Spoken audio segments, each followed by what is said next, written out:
Hello बच्चों, welcome to all of in topper physics Manish Ranjan. और आज हम लेकर के आए हैं magnetic effect of electric current का सबसे बेस्ट टॉपिक इलेक्ट्रिक जनरेटर।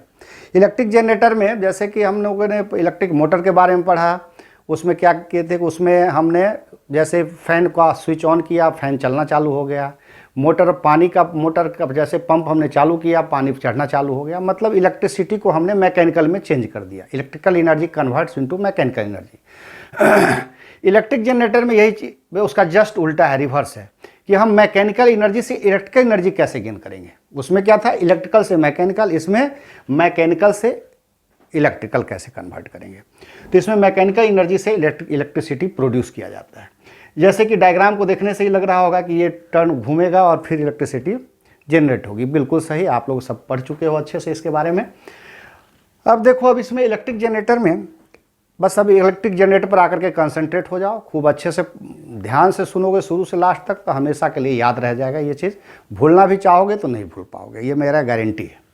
देखो, इलेक्ट्रिक जनरेटर में क्या होती है कि जैसे चलो हम उसके अंदर चलते हैं। जैसे हम साइकिल चलाते हैं, साइकिल में क्या होती है कि जो उसके लाइट लगे रहते हैं, नहीं उसमें जो टॉर्च लगे रहते हैं साइकिल में, तो चक्का घूमता है तो इसी तरीके का जो इंस्ट्रूमेंट है वो लगा रहता है।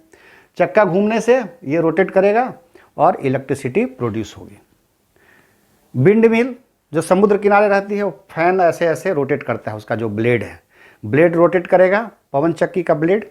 उसके नीचे इसी तरीके का एक छोटा सा कॉइल लगा रहता है। जैसे मतलब जो डायनेमो स्मॉल साइज, देखो इसी इलेक्ट्रिक जनरेटर के स्मॉल साइज को डायनेमो बोलते हैं। तो लगा रहता है और ऑटोमेटिक जो है ना इलेक्ट्रिसिटी जनरेट करता रहता है। तो अब इलेक्ट्रिसिटी बड़े बड़े हाइडल पावर प्लांट ये सब में तो खैर इसके बहुत अलग तरीके के रूप, बहुत बिग साइज के जनरेटर होते हैं। तो इलेक्ट्रिक जनरेटर के बारे में सबसे पहली चीज़ जो ये लिखेंगे, सबसे पहला सेंटेंस कि it is a device which converts mechanical energy into electrical energy. ये सबसे पहले लिखो। मतलब it is a device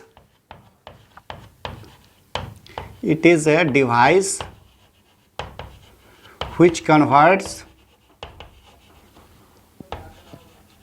converts mechanical energy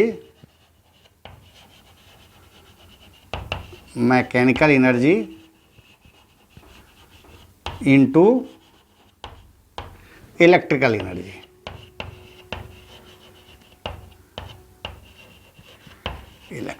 very good.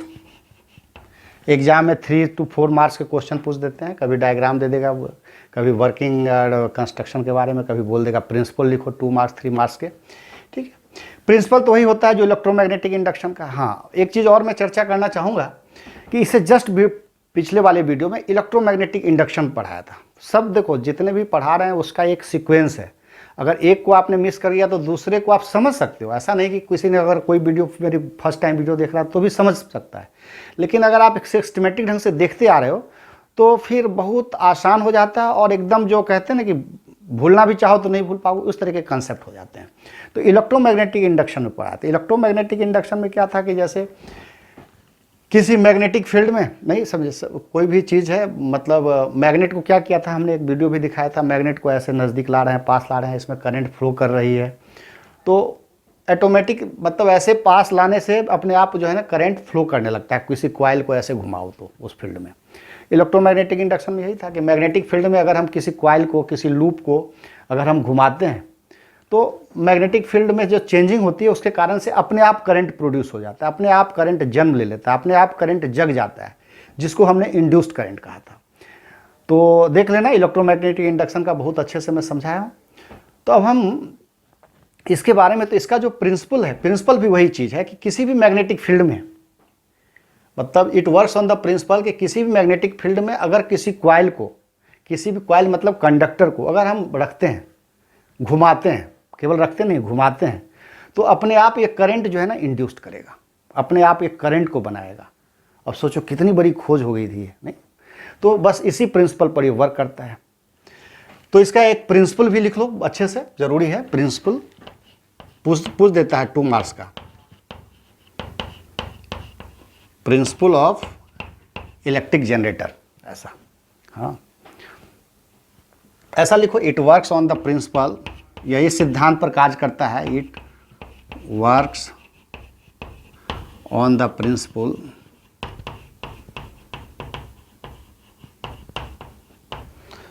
When any straight conductor, ठीक है, स्ट्रेट कंडक्टर, कोई भी कंडक्टर ऐसा है, straight conductor is moved in a magnetic field, in a magnetic field, नहीं, इस मैग्नेटिक फील्ड में अगर किसी कंडक्टर को मतलब क्या किसी कॉइल को मूव करवाते हैं, इट प्रोड्यूसेस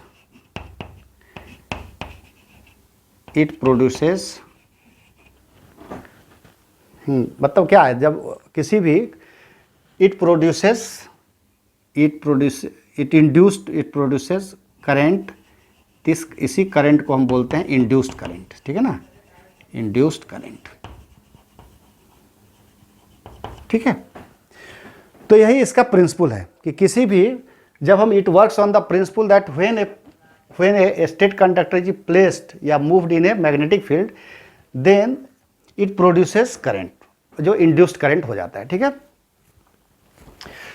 अब इसके आगे, अब देख लो इसको, जैसे अब देखने से फिर अब हम इसके आगे और थोड़ा डेप्थ में बात करना चाहेंगे, लेकिन उस डेप्थ में जाने से पहले थोड़ा एक क्लिप देख लो, थोड़ा अच्छा रहेगा कि कैसे मूव कर रही है, ठीक है। इस क्लिप को देख लो, ठीक है।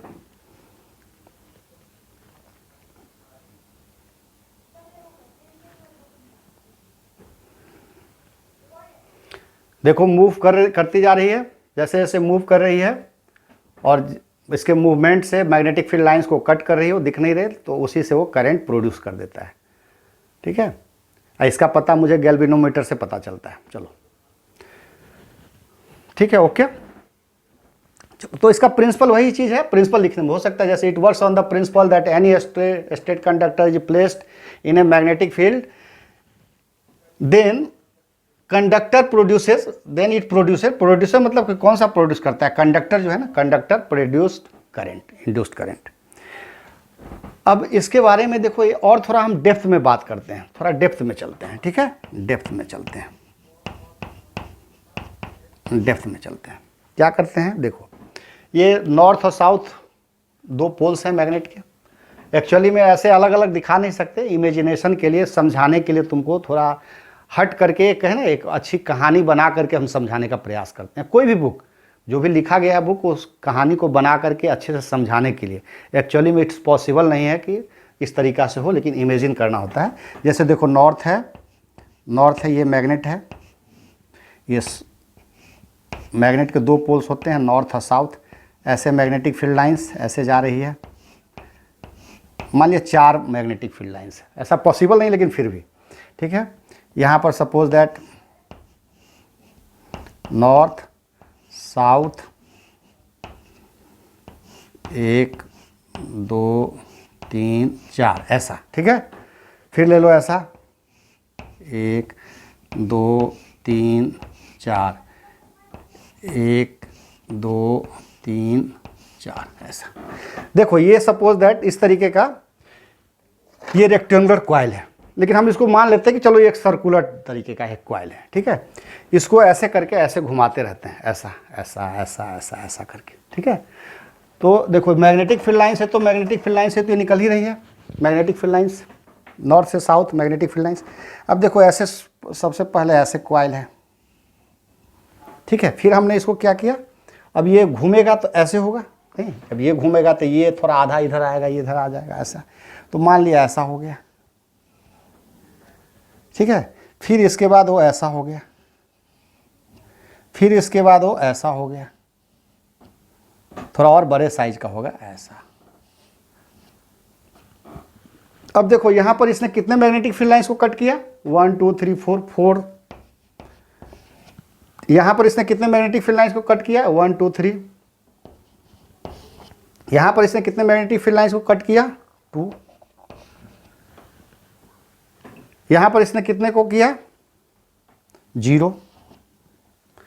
कहने का मतलब ये कि जब ये घूमती है इस फील्ड में, मैग्नेटिक फील्ड लाइंस के बीच में घूमती रहती है, तो मैग्नेटिक फील्ड लाइंस मतलब मैग्नेटिक फील्ड को हमेशा वो मैग्नेटिक फील्ड चेंज होता रहता है। क्या होता रहता है यहाँ? मैग्नेटिक फील्ड क्या होता रहता है? मैग्नेटिक फील्ड क्या होता रहता है बताओ? पहले तो घट रहा है, 5 4 को काटा, फिर 3 को कट किया, फिर 2 को, फिर 0 को, मतलब मैग्नेटिक फील्ड जो है वो क्या कर रहा है? डिक्रीज कर रहा है। फिर जब ये ऐसे करके खड़ा होता जाएगा फिर यही कंडीशन आएगा, फिर ये 0 से 2, 2 से 3, 3 से 4, मतलब ऐसे ऐसे घूमता भी तो रहेगा। डिक्रीज करता है या इंक्रीज करता है? मैग्नेटिक फील्ड क्या करता है? इंक्रीज करता है, डिक्रीज करता है। ओवरऑल ऐसा कह सकते हो कि इसका चेंजिंग हो रहा है। मैग्नेटिक फील्ड का क्या हो रहा है? जैसे जैसे कॉइल घूमती है, ये कॉइल है, कॉइल नहीं है, कॉइल या लूप, कोई भी कॉइल या लूप जब घूमती है, इसको कॉइल लिख दो, कॉइल या लूप बोलते हैं इसको, ठीक है ना, कॉइल या लूप। जैसे जैसे घूमती है तो क्या होता है? इसके मैग्नेटिक फील्ड में चेंजिंग होता है, इंक्रीज करता है, डिक्रीज करता है। जब चेंजिंग होती है तो इस चेंजिंग के कारण क्या होता है? इलेक्ट्रिसिटी, करंट क्या होता है? इंड्यूस्ड होता है, मतलब बनता है, जगता है, मतलब करंट पैदा होता है। बिल्कुल सही, पैदा होता है।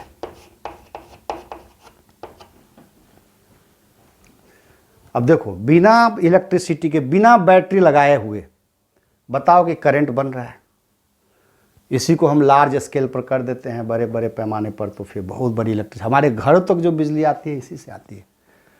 नहीं, कोयला जलता है, कोयला से पानी गर्म होता है, पानी से ऐसे टरबाइन चलते हैं, बड़े बड़े ब्लेड, नहीं, और उसी से इलेक्ट्रिसिटी प्रोड्यूस होती रहती है और सभी जगह डिस्ट्रीब्यूट होती है। चलो वो बात की बात है, हमको जितना टॉपिक पढ़ना है उतना 12th में और डेप्थ में जाकर के पढ़ेंगे।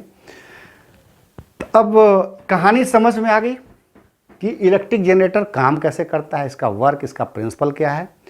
अब हम इलेक्ट्रिक जनरेटर के थोड़ा हम इस पर एक बार डायग्राम पर कर दिया, सेम चीज़ हो गया। मैग्नेटिक फील्ड लाइन यहाँ से यहाँ क्रॉस कर रही है, नहीं ऐसे क्रॉस कर रही है मैग्नेटिक फील्ड लाइन्स, और ये घूमता रहता है, नहीं ये अपने ये टर्न करता रहता है।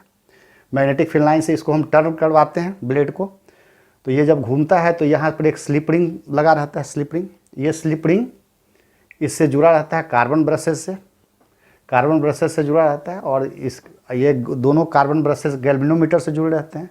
कार्बन ब्रशेस से क्या है, यहाँ जो भी करंट अगर प्रोड्यूस हो रहा है तो उसका पता चल जाता है। गैल्वेनोमीटर ऐसे ऐसे ऐसे ऐसे डिफ्लेक्ट करता रहता है, तो पता चलता है कि करंट बन रहा है। तो इसको तुम नोट कर लो, फिर इसको नोट करने के बाद हम इसको मिटा देते हैं, फिर हम इसको कंस्ट्रक्शन एंड वर्किंग के बारे में बताते हैं। चलो ओके, चलो उसको नोट कर लिए। अब हम इसके कंस्ट्रक्शन एंड वर्किंग के बारे में करते हैं, ठीक है। Construction and working, construction and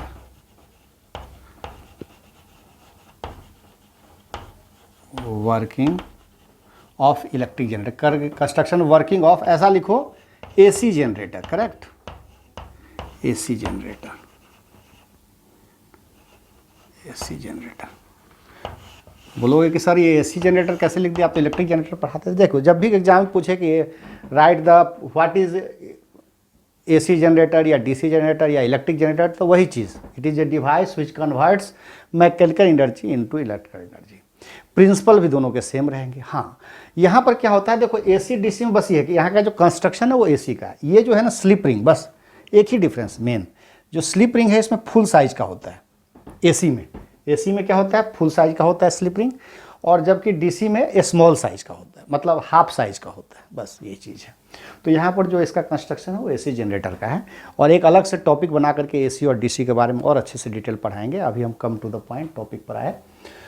तो इलेक्ट्रिक जनरेटर का चलो लिखते हैं। देखो, इसमें जितने भी पार्ट्स हैं, इसके जितने भी पार्ट्स हैं, उस सब के पार्ट्स के बारे में हम उसका फंक्शनिंग जान जाए, इसका इसका इसका इसका इसका, तो हो गया, यही तो वर्किंग भी हो गया इसका, ठीक है। और अगर किसी ने नहीं देखा तो मेरा वीडियो ज़रूर देखना इलेक्ट्रिक मोटर का। देखो, उसको अगर तुमने एक बार अच्छे से देख लिया तो क्या होती है कि फिर तुम्हारे लिए ये भी आसान हो जाएगा, क्योंकि 90% सब इसके सेंटेंस सेम होते हैं, थोड़ा हल्का फुल्का डिफरेंस होता है 10% का, क्योंकि जो वर्डिंग होती है सेम होता है। ये सब मतलब क्या कहोगे, एक टिप्स है, एक तरीका है लिखने का कोई चीज़ को। तो चलो हम लिखते हैं। तो सबसे पहले इसको लिखते हैं। देखो ये एक rectangular coil insulated copper wire, ऐसा सबसे पहला इंसुलेटेड कॉपर वायर।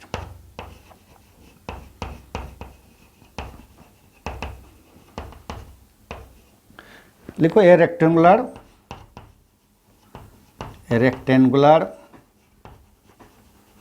क्योंकि ये मूव भी करता है तो रोटेटिंग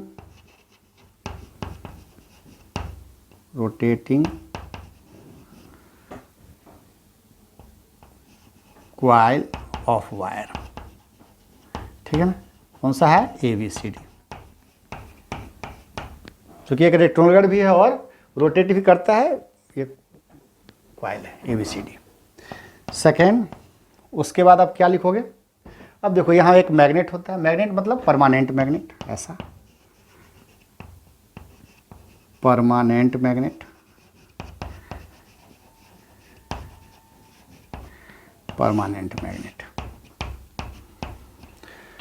देखो हमारे बुक में जो सिलेबस में हो परमानेंट मैग्नेट की बात हुई है, लेकिन जैसे बहुत बड़े बड़े स्टेशन, जो बड़े बड़े इलेक्ट्रिक जब जनरेटर बनते हैं, जो जिससे हमारे घरों की बिजली आती है, तो वहाँ तो बहुत बड़े इलेक्ट्रोमैग्नेट होते हैं, बहुत पावरफुल मैग्नेट होते हैं। हाइडल पावर प्लांट या जो NTPC वगैरह जो भी बनाती है बिजली। तो चलो परमानेंट मैग्नेट, तो मैग्नेट रहेगा तभी तो मैग्नेटिक फील्ड रहेगा, और मैग्नेटिक फील्ड को कट करेगा तभी तो इलेक्ट्रिसिटी प्रोड्यूस होगा या इंड्यूस्ड होगा। तो इसका काम है this creates a magnetic field. क्या है इसका काम है, दिस क्रिएट्स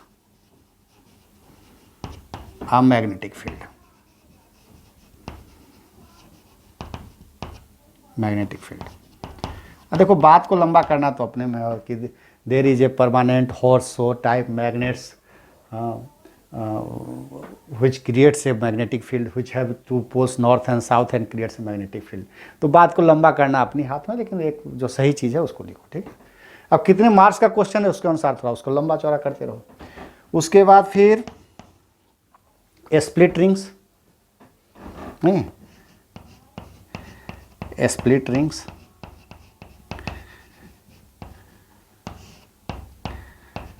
देखो ये जो स्प्लिट रिंग्स होते हैं R1 और R2, ऐसा लिखना, the split rings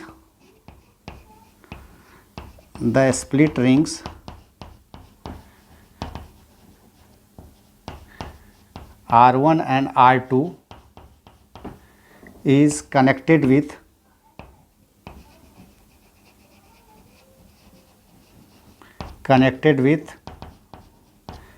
a rectangular coil।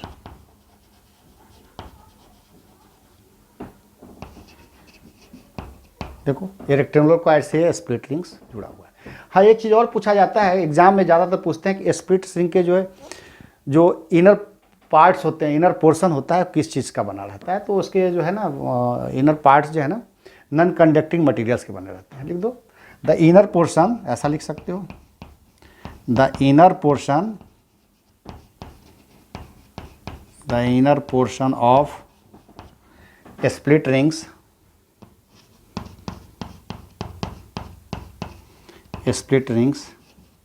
is made up of non-conducting materials,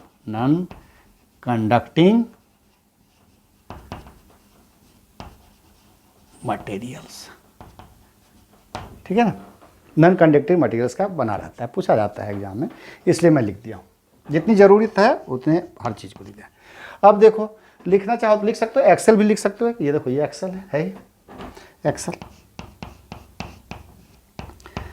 बस इसमें कुछ नहीं, जो स्प्लिट रिंग्स होते हैं वो एक्सेल के ऊपर होते हैं। नहीं द स्प्लिट रिंग, ऐसा लिखो, the split ring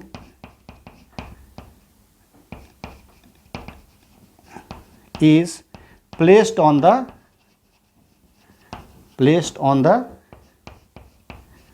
axle which is made to rotate freely,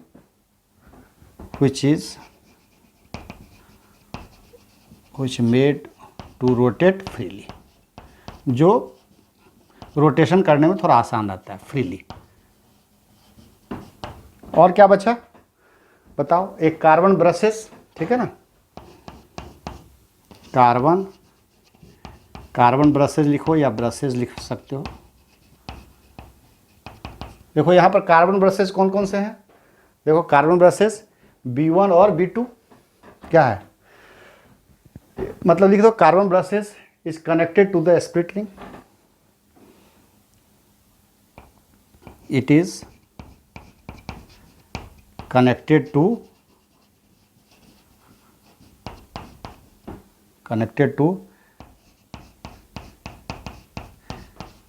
a split ring. It is connected to a split ring R1 and R2.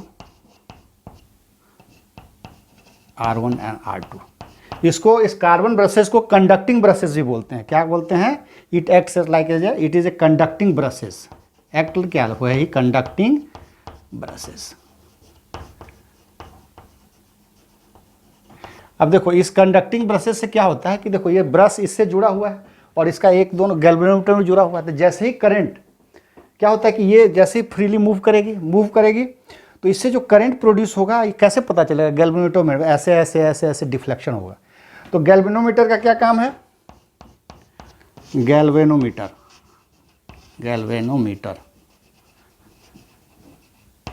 ये क्या पता करता है कि करंट है कि नहीं। तो इट प्रोड्यूसेस करंट, मतलब ऐसा it measures current, it measures कहो या एकदम स्मॉल से स्मॉल साइज का भी डिटेक्ट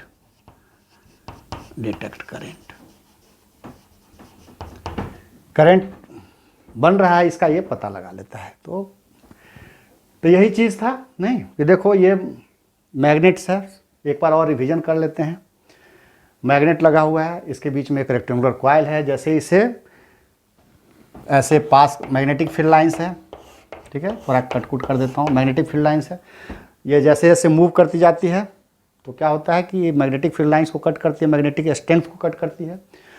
तो मैग्नेटिक फील्ड में क्या होता है, इंक्रीज होता है या डिक्रीज होता है। नहीं दिखाए थे कि 4 3 2 1 0 नहीं, फिर 0 से फिर 1 2 3 4, मतलब ये कांस्टेंट नहीं होना चाहिए, घटना चाहिए बढ़ना चाहिए। तो ऑटोमेटिकली करंट इंड्यूस्ड होता है, करंट पैदा होता है।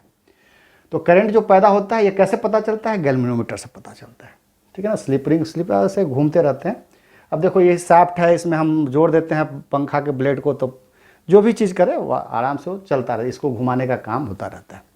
तो आगे और ज़्यादा डिटेल पढ़ेंगे सोर्सेज ऑफ एनर्जी के बारे में, तब और अच्छी से मतलब पढ़ेंगे। अभी जो सिलेबस में जितनी हमको जानने की ज़रूरत है उतनी हमने बता दिया है, ठीक है। तो फिर एक बार देख लो, जैसे ये है नहीं, ये ऐसे ऐसे मूव करता रहेगा, ऐसे ऐसे मूव करता रहेगा तो करंट प्रोड्यूस होता रहेगा, करंट इंड्यूस्ड होता रहेगा। उस करंट को अब बड़े बड़े जैसे हाइडल पावर प्लांट होते हैं तो वहाँ बहुत बड़े बड़े फैन डैम के लगे रहते हैं, नहीं, पंखा ब्लेड लगा रहता है। विंड मिल सब में रहते, तो विंड मिल सब में तो खैर छोटे साइज के रहते हैं, लेकिन ये जो हाइडल पावर प्लांट है और जितने भी प्लांट हैं तो वहाँ पर क्या होती है कि बिग साइज के हैं तो काफ़ी बड़े, जैसे टरबाइन ऐसे रोटेट कर रहा है तो फिर ज़्यादा उसी मात्रा में इलेक्ट्रिसिटी प्रोड्यूस होती है। अब जैसे साइकिल सब में जो छोटे लाइट लगे रहते हैं तो जो उससे चलता है वो डायनेमो क्या है? स्मॉल साइज का, जो स्मॉल साइज का जनरेटर है, स्मॉल साइज के जनरेटर को ही हम डायनेमो कहते हैं। तो ये इलेक्ट्रिक जनरेटर का टॉपिक हो गया एंड। तो खूब अच्छे से पढ़ना, बुक को जा कर के ज़रूर पढ़ना, क्योंकि हम जो बता दिए यहाँ से और फिर बुक में पढ़ोगे तो बुक में पढ़ने से क्या फ़ायदा होता है कि उतनी देर तक आँख उसको देखता है, माइंड भी सोचता है, और यहाँ तो हमने कंसेप्ट दे दिया तो फिर वो लंबे समय तक याद हो जाती है, वो चीज़ अपनी हो जाती है। तो चलो लास्ट में ऑल द वेरी बेस्ट, और कुछ भी ऐसा लगे तो कमेंट्स में जाके कमेंट जरूर करना। Okay, all the best.